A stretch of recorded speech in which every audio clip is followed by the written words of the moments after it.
are in what's it called? In Yaakov, and we're in the Masechta Bracha. We're starting on the 9th chapter. This is actually the last chapter. This chapter has a lot of Agadata in it. You have the dream sequence. You have a lot of things going on.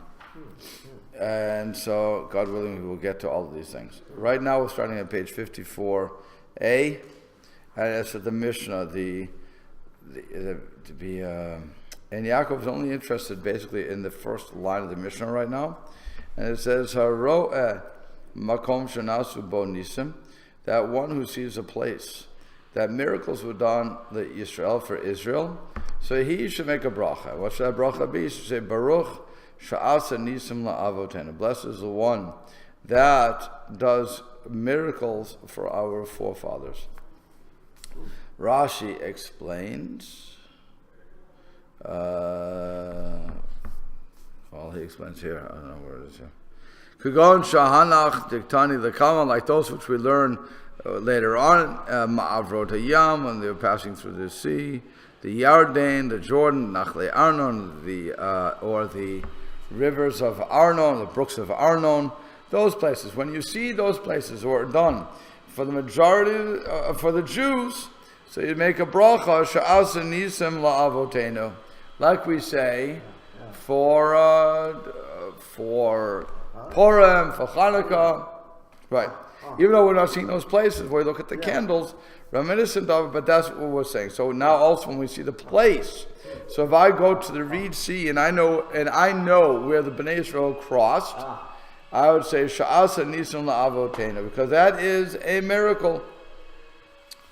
Okay, so the Maharsha explains. He says, V'im tomer, if you will say, Haya nisa derabam namiloma rechinen ela b'makom hanes, that on the when it comes to a miracle of a lot of people, that you would only make the bracha if you saw the place, like we said, like it says here, the one who sees the place. So then you're going to have the next line that says, Yitro lo ba'alehem ela b'midbar Sinai. That Jethro didn't come to them, he only came to them at the desert of Sinai. She'en kan nisim, he didn't see any miracles there of Mitzrayim, below Kriyat Yam, he didn't see the splitting of the Red Sea. And yet he will still say Baruch Hashem. So how is that possible? So Yesh Lomar, and so you could answer the Lechtam Midbar Bechlal Neitz Hitzaltem Yisrael, that the very fact that they're walking in the desert or the wilderness is what was also part and parcel of God saving them from Mitzrayim. And Vahu Vara'o Sham Imayhem Nisei Haman, and he also witnessed the miracles of the man that came down from the heavens, V'Abeir, and the well of Miriam, V'Anani Kavod, and the clouds of glory. So you could say he saw that, and that's why he was saying Baruch Hashem. V'Im Tomel L'man Diyam D'Bai Shem Malchut K'Chol Brachot. Now, if you're going to say, wait, according to the person who says, the opinion says that you need to have God's name, and it's Baruch Atah Hashem Elokeinu Melech Haolam for every bracha. Like all those brachas, Harei Kan Sha'amar, and here we see that Yitro said Baruch Hashem Asher. We only say that he says Blessed is Hashem, that did, and so we don't have the Malchut, the kingdom here. V'yesh Lomar, so you can answer Shehitzel Etchem, that he saved them Mitachat Mitzrayim, from under the hand of Mitzrayim. Hu b'makom Malchuto Shemem Shalto B'Kol. So that would be in place of the words kingship, because he's showing that he's ruling over everybody. So what the Maharsha is basically saying is, looking at this next line, and here we go, you'll see the line. The Gemara, you should have this. This jumps in the Gemara for those who are in your art scrolls, so that jumps to 54a5. Okay, for anybody in the art scroll, that's where it starts, at the very beginning of the Gemara. He says, Mina hanimili, from where are these words derived that one must say a bracha when coming to a place that a miracle happened to Bnei Israel. So Amar Rav Yochanan, Rav Yochanan said that the Amakra, that the verse in Exodus chapter 18 says that when Yitro came to visit Moshe, and Moshe takes him in, wants to show him all the wonders, so he tells him of all the miracles that happened, the spreading of the Red Sea, the plagues, and so on and so forth. So what happens, Vayom and Yitro says, his father-in-law said, Baruch Hashem Hitzil Etchem, that saved you from the hands of Mitzrayim. The exact verse, does he quote it here? Oh, he does, good. So he says, Vayomer Yitro, Baruch Hashem, blessed is Hashem, Asher Hitzil Etchem, Miyad Mitzrayim, from that saved you from the hand of Mitzrayim, and Miyad Paro, from the hand of Paro, Asher Hitzil Etchem, that saved the nation, Mitachat Yad Mitzrayim, from under the hand of Mitzrayim, of Egypt. So we're seeing that Yitro is, by the way, he's the first one to say Baruch Hashem. In the whole Torah, it takes Yitro to come out with Baruch Hashem. So it's an interesting development when you look at it like that, but it also has a lot to say. I'm not going to get into every part of that, but that's what he's saying. So the Iyun Yaakov says on that, Marsha Maksha Hailo Mevarchen El B'Makom Hanes Davka. The Marsha asked the question, wait a second, you should only say a bracha in the place that the miracle happened. Like we learned in the Mishnah, Haroeh Makom, the one who sees the place. V'yitro lo ba aleihem el b'midbar Sinai. And again, this is Marsha's question, and Yitro only came to him in the desert, he didn't see it. And I am Masher T-rates, and this is only what the rabbis can do. Look over there to see what he answers. Okay. He has a different answer. He's not interested in going. And I'm only going through this to understand how the rabbis work, the commentaries. The commentary says he gave you the place. You look over there. I like his question. I don't like his answer. If I would have liked his answer and question, I wouldn't have anything to say. Okay, I wouldn't bring it up. I assume you look at the Marsha, or I would just say, I'm the Marsha. Look at the Marsha. Yeah. So the fact that he's quoting the question, and then he says, look there to what he answers, is saying that look, it's a Marsha. He's not going to argue on him, but he has his own thing. So he says, according to me, according to my paltry knowledge, Me'ikara lo kashmidi. There's really no question to begin with. Dahai Ketiv Sheba El Har HaElohim. It says he came to the mountain of God. Va'anan Mishave Sha'ar Kol HaHarim. And we know that the clouds of glory would level all of the other mountains. So Nimsa Shemisham Ahaya Yuchal L'Od Eretz Mitzrayim. As a result, he could see from there the land of Egypt. Right? Well, if I'm at Har Sinai, and you would take the topography and you would level it, the Iyun Yaakov is arguing, if you would level it, make it equal, then where I am at Har Sinai, Mount Sinai, I could see Mitzrayim. Once I can see Mitzrayim, Havroed Amakom, I can say the bracha. That's what he's saying. Now I don't know the topography of the land, so I can't argue one way or another. Apparently he did, but that's his answer. That because unlike the Marsha that says there was the miracle, the wilderness was the ongoing miracle, and that's why he could say it retroactively for everything. He's saying no, because all the levels were then all the mountains, everything was leveled. Like they're doing outside. Yeah. Okay? Outside in our hallway, they will tell you and I didn't realize it, but they will tell you there were bumps and valleys and crests in that hallway. when they took it out, and that's why they're putting the mud there, and that's why they're leveling everything off, and it's taking so long.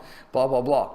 Okay, well that would be that's the clouds of glory. They're playing the clouds of glory. They're leveling it all off. So now when it's all level and there's nothing stopping my sight, so he's arguing that they could see that he could see Mitzrayim, and therefore it was not. That's why he made the bracha. Okay, that's an interesting way to look at it. You also have the Anaf Yosef. He says, going with the same thing, Yitro said, Baruch Hashem, that saved us. So again, he also says, look at what the Maharsha says. Okay?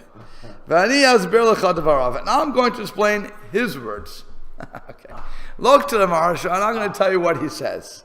Now this, if for those in the political game, this is, we heard President Obama speak, and I'm going to tell you what he really said, okay? Yeah. So, same sort of thing. So you have to appreciate the where this is coming from. Because here we're talking about the matter of causing Hashem to reign al kol ha'olam, over the whole world, and ruling over everything. And there is no other. And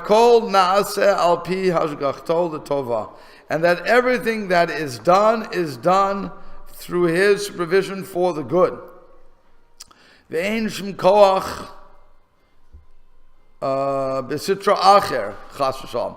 there is no power in the other side, if you will. Okay, in other words, you don't have Star Wars, the force, the negative force, the good force. There's only one force.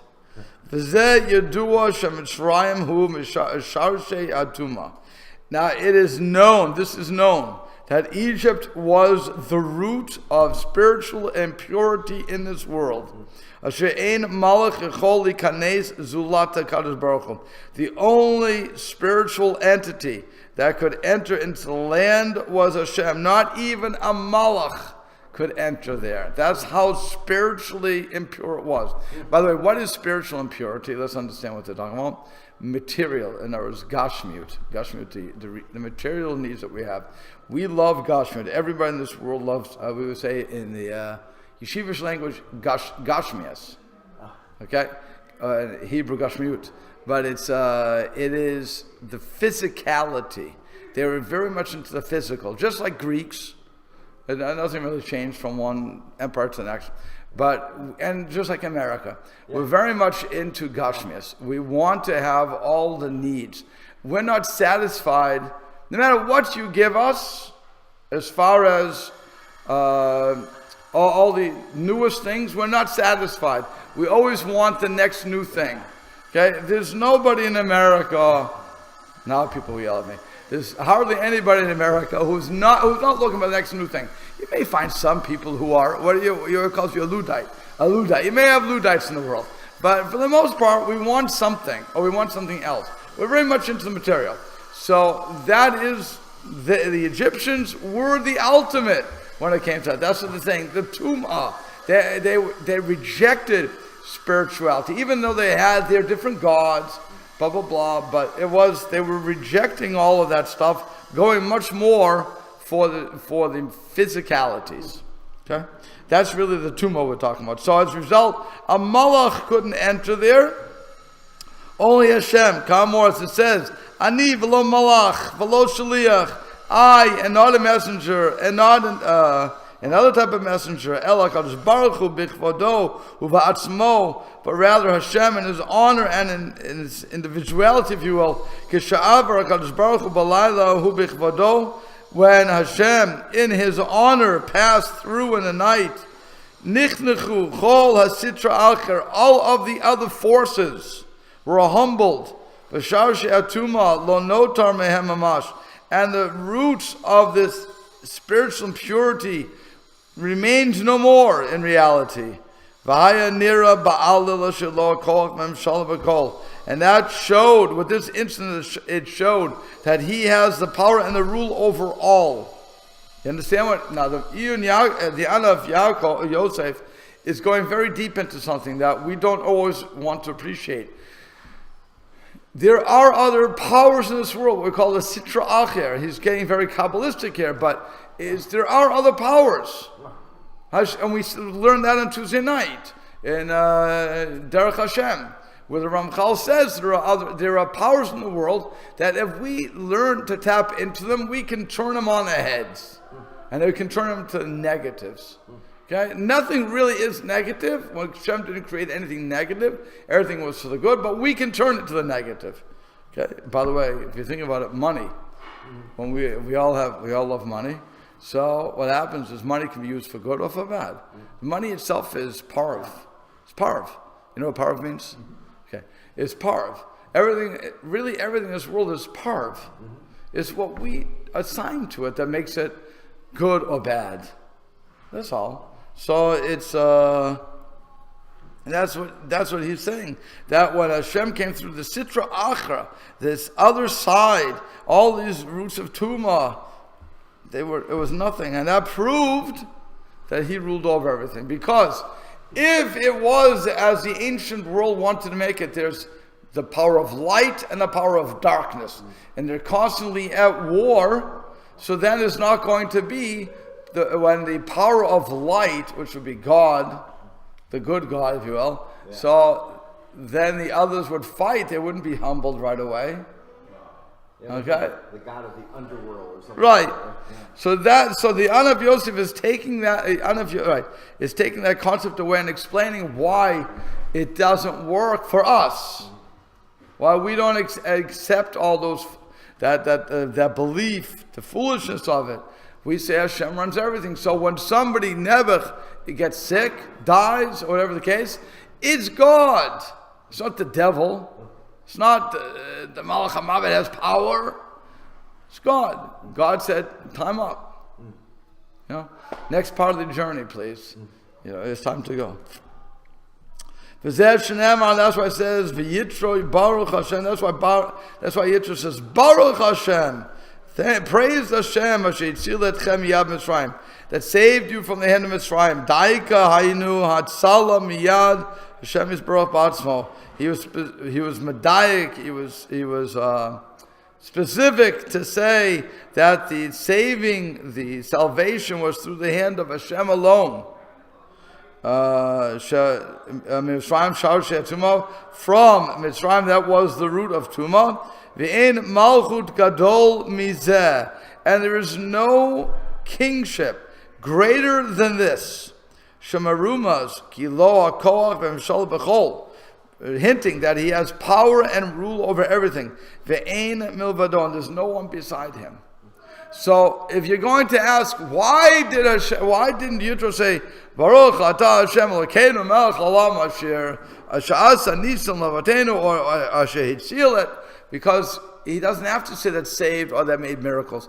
With God's kingship, he's already showing that you took them out from Egypt, which was the shorish, the root of Tumah. That itself shows the kingship that Hashem says, shows the rulership. There's no greater proof of his rule over the world from the fact that he could extricate us, and only he could extricate us out of that mess and to bring us to the next place.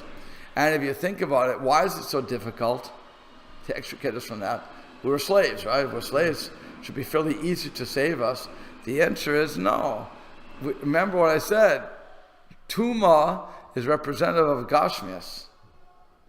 It's what we like, our toys. So to say, I'm going to take you away from your toys. I'm going to bring you to a wilderness where there are no toys. I'm going to give my Torah. I'm going to make you spiritual. People think it's easier to do my work and to make my money and to, live the American dream than to do this. Why would I have to do what you're doing? Leave me alone.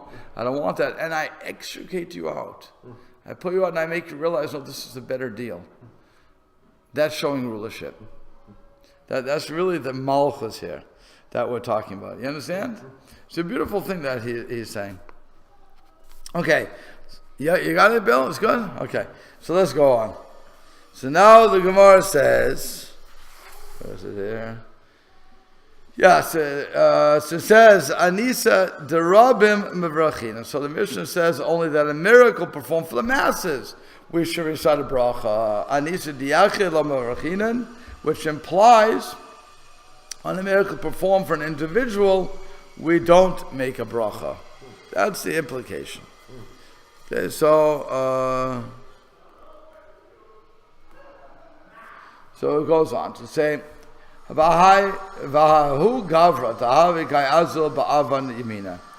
observe the man was once traveling through Avar Yamina. Avar Yamina is the name of he explained in the Outscroll, the name of a district south of the Euphrates. South of where?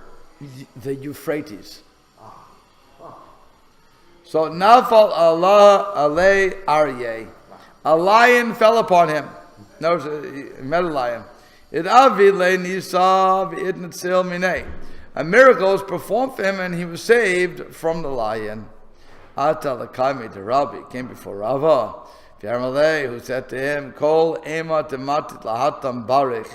Whenever you arrive at that place, recite the bracha, Baruch sha'asa li nes b'makom hazeh.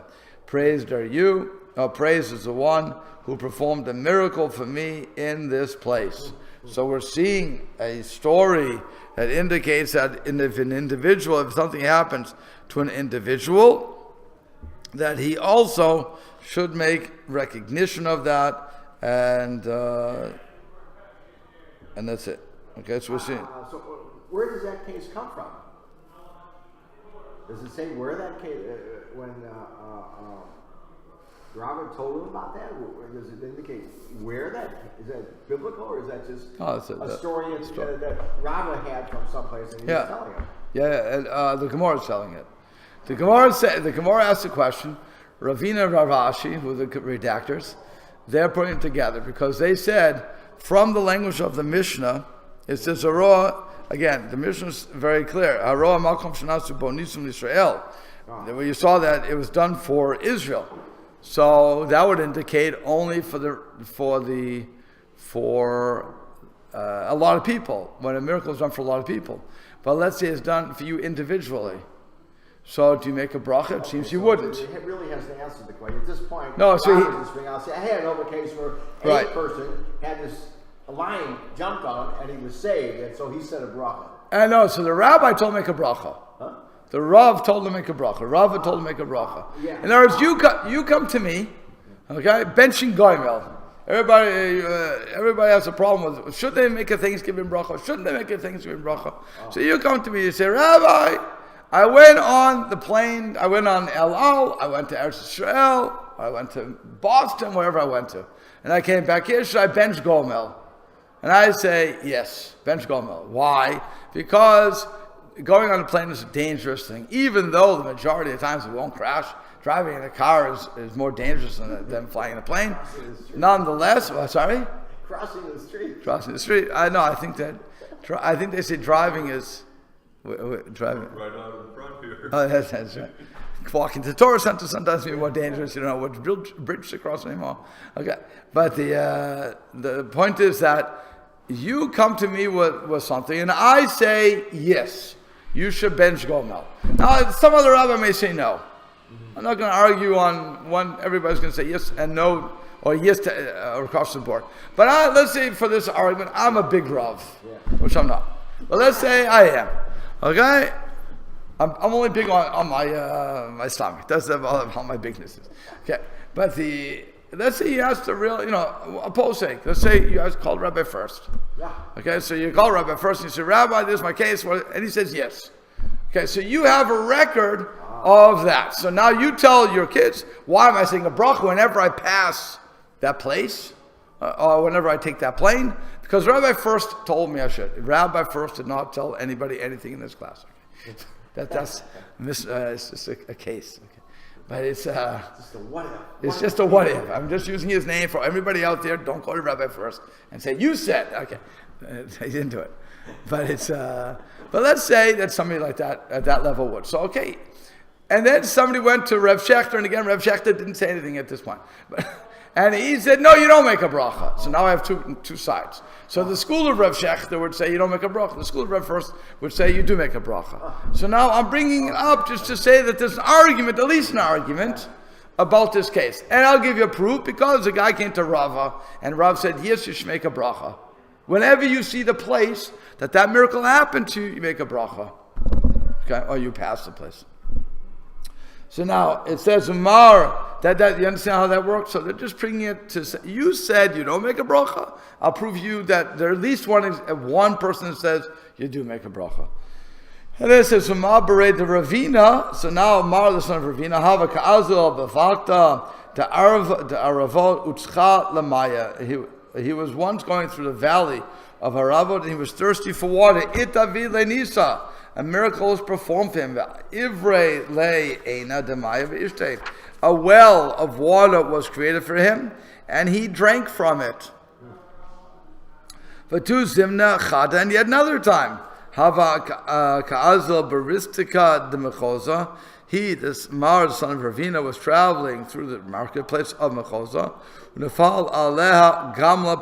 When a wild camel fell upon him. It paraka le ashita. The wall of the nearby house broke apart for him. Al lagave, he went inside the house, thus escaping the camel. Kimatala aravot barich. Subsequently, when he would arrive at Aravot, he would recite Aravot. Remember, the Aravot is what happened with the water. Okay, so when he came to Aravot, he would make the bracha Baruch Sha'asa Ni Eli Nes Baravot V'Kamal. Blessed are you who performed a miracle for me at Aravot and with a camel.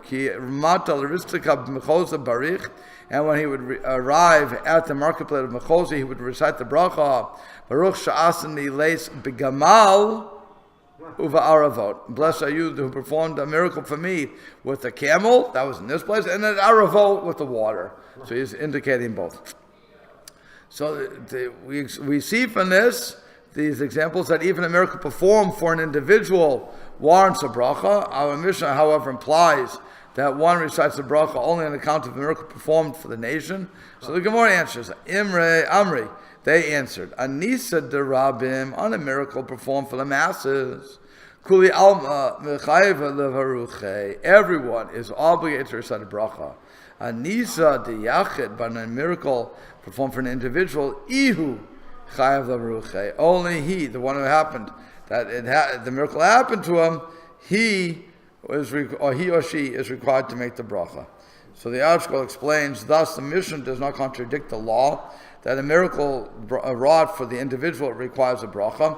It specifies miracles performed for Israel, merely because it speaks on blessings incumbent upon all Jews, whereas miracles performed on behalf of individuals warrant a bracha only on the part of the beneficiaries. In this context, the Rabbim, the masses, is defined as the majority of the entire Jewish people. A miracle that benefits a smaller group is treated like a miracle performed for an individual. However, by the way, this would be an example, and I know people, again, may yell at me for this, but when they recaptured,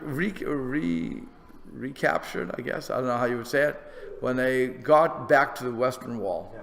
When we went into Yerushalayim and we finally, they don't say recaptured, they say liberated, that's the words. Liberated Yerushalayim from the enemy. And now for the first time in 2 millennia, we were able to actually pray by the wall. That was a miracle. But the question is, was that a miracle for the majority or the minority? Okay, so the majority certainly wasn't there. It was maybe on behalf of the majority. I won't argue that, but but the miracle happened to a small group. So the question is, would we all be required to say Sha'asa Nisan Lavotenu when we come to the wall? Okay, that would be the question. Did anybody rule on that at all? I don't know. No, nobody ever says it. Nobody ever says it, so I can't imagine anybody would.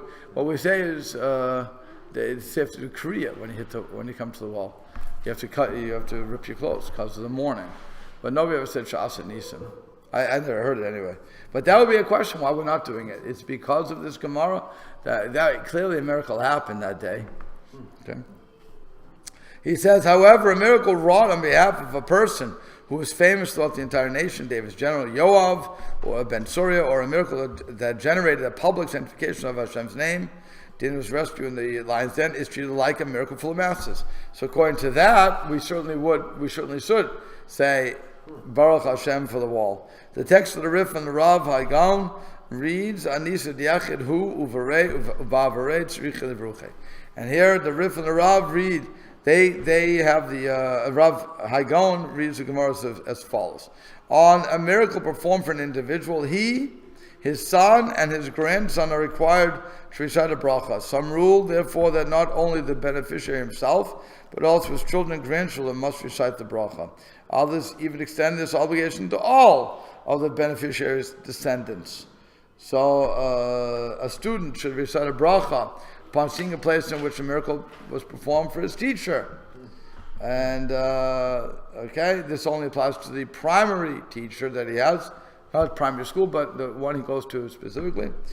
According to the approach of the Ritva, one who recites a bracha, not only upon seeing the place of the miracle, but also upon seeing his beneficiary. For example, if one's father had been saved by a miracle, then whenever one meets him after a lapse of 30 days, he should say, Baruch atah she'asa nes la'abba, praise to you Hashem, King of the universe, who performed a miracle for my father.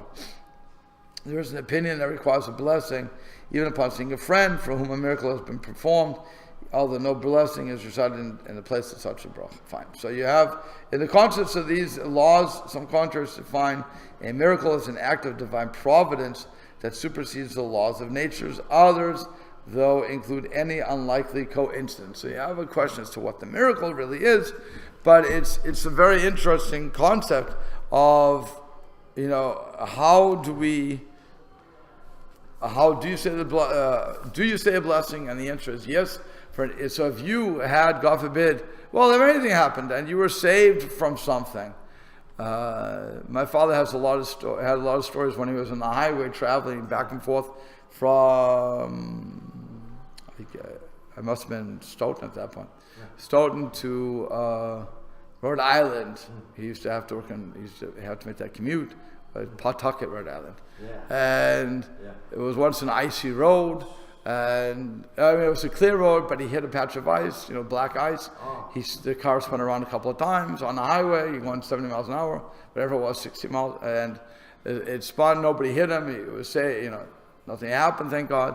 But that was miraculous. It's clearly miraculous. So anytime that something I had that, and again, why is it miraculous? Because cars were around him originally. It's not like you're on the highway and nobody's there and you spin. Fine. Then it's really the miracle is you didn't kill yourself. But it's really no great miracle. But when it happened to me too, I was once on 93 coming about, Boston, around Boston. Not 95, but 93, stroke was Boston. And we were all traveling fast, there's no question. You're traveling 55, 60 miles an hour. And something happened. I also went to a spin, and everybody's around me, and suddenly it split like the Reed Sea. And the cars. I went, and I even jumped onto the grassy part. Nothing happened to me. My car got a flat tire. Okay, but that's all that happened. Thank God. And by that logic, every time I would pass that place, I should make a bracha. A miracle happened for me. I was saved from total. I thought I was going to die. I literally had cars all around me, and it was just unbelievable. They all knew to let me do my spin and get out of there. But Hashem really protected me that day. But it's that's the sort of thing that when you pass that place, you should remember that Hashem made a miracle for me. So, and my children, my son, and my grandson, if I could show them the place, they should also make a bracha. Not that we're going to be in Boston that many times, certainly not in that area, but okay. But that's what you're looking at, okay? Okay, 10:15. So now we go a little further. You should still have this. It says, Tana Rabbanan, our rabbis learned in the Braita. Haroa ma'avrot hayam. If one sees the place of the crossing of the Red Sea, Uma'abrot Hayarden, the place of the crossing of the Jordan. Ma'abrot Nachle Arnon, the place of the crossing of the canyons of Arnon. Avnei Algabish B'mored Beit Charon, the stones of Algavish in the descent of Beit Charon. Ve'evan Shabikesh Lizrok Og Melech HaBashan al Israel, the stone that Og, the king of Bashan, wanted to throw at Israel. Ve'evan Sheyashav Aleh Moshe B'Shah Sha'asa Yoshua Milchama B'Amalek, the stone upon which Moshe sat when Joshua waged war against Amalek. Ve'ishtol Shalot, the remains of the wife of Lot. V'chomat Yericho Shnivla'a Kama, or the wall of Jericho, which was followed in its place. Al Kulan, on all of them. Tzarech Litain Hoda V'Shevach Lifnei HaMakom. For all of these, he must give thanks and praise to the omnipresent.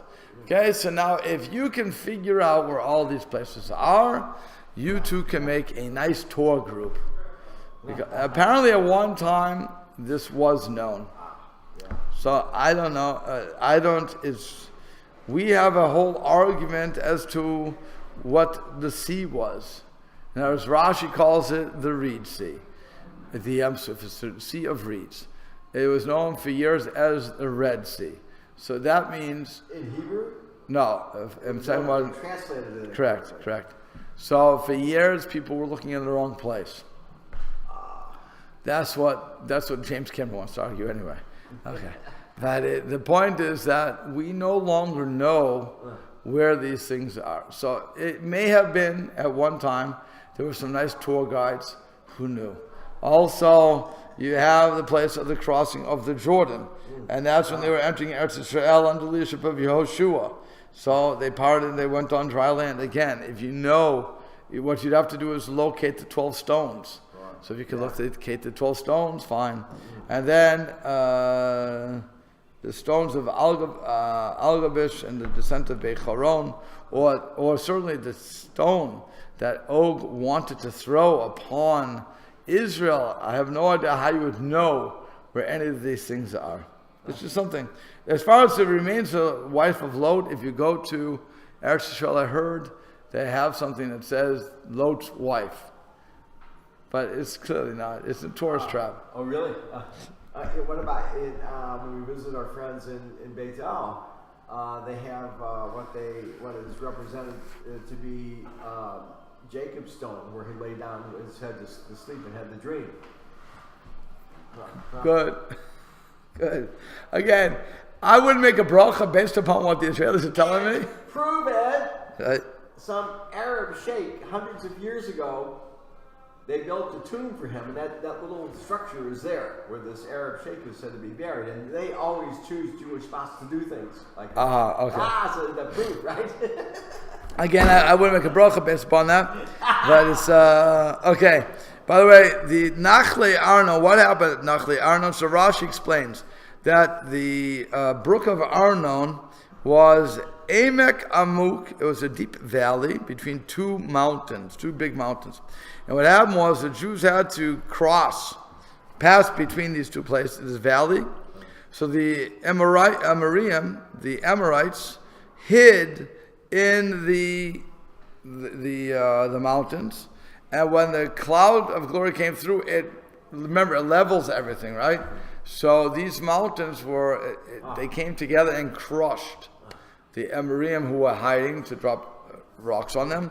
And then it says, after everybody passed, so they went back to normal, and the blood ran into, there was rivers of blood, and with bones and everything else, and that's how the Jews knew of the miracle.